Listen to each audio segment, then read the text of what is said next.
ऐन निवडणुकीमध्ये कांदा उत्पादक शेतकऱ्यांना केंद्राने मोठा दिलासा दिलेला आहे। केंद्र सरकारने कांदा निर्यात बंदी हटवली असून मेट्रिक टनाला $550 किमान निर्यात मूल्य असणार आहे। निर्यात बंदी असल्याने शेतकऱ्यांसह व्यापाऱ्यांचे कोटी रुपयांचं नुकसान झालं होतं। अशातच निवडणुकीच्या काळामध्ये कांदा उत्पादक शेतकऱ्यांकडून रोष व्यक्त केला जात होता। त्या पार्श्वभूमीवर केंद्र सरकारने घेतलेल्या या निर्णयाचा शेतकऱ्यांना आणि व्यापाऱ्यांना मोठा दिलासा मिळणार आहे। या निर्णयाचं फडणवीसांनीही स्वागत केलं आहे।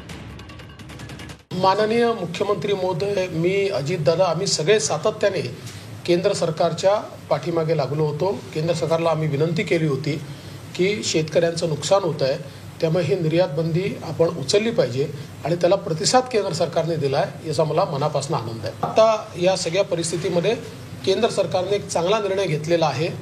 विरोधकांनी नेहमीच राजकारण करण्याचा प्रयत्न केला, पण मला असं वाटतं की केंद्र सरकार हे शेतकऱ्यांचं हित। अमृत नोनी गॅस्ट्रिन, अपचन, ऍसिडिटी, गॅस्ट्रबल ह्यापैकी तुम्हाला कुठलाही गॅस्ट्रिक प्रॉब्लेम झाला, उपाय एकच, अमृत नोनी गॅस्ट्रिन। केंद्र सरकार सामान्य माणसाचं हित पाहतं आलेलं आहे। त्याच्यात खूप चांगली स्पष्टता आली आहे की एक्सपोर्ट पॉलिसी जी आहे त्याच्यामध्ये त्यांनी ते बॅन हटवलं आहे आणि आता एक्सपोर्ट खुली केली आहे, फ्री केली आहे, सर्वीकडे खुली, म्हणजे सगळ्या देशांना। मध्यंतरी काही देशांसाठी त्यांनी खुली केलेली होती, ज्या देशांची मागणी होती।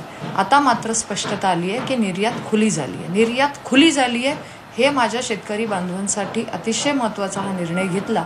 MEP फिक्स केलेली आहे की $550 पर मेट्रिक टन इतकी असली पाहिजे, म्हणजे त्याच्या कमीत कमी तेवढी प्राईस असेल तर तुम्ही त्या देशांमध्ये तो कांदा आपला पाठवा।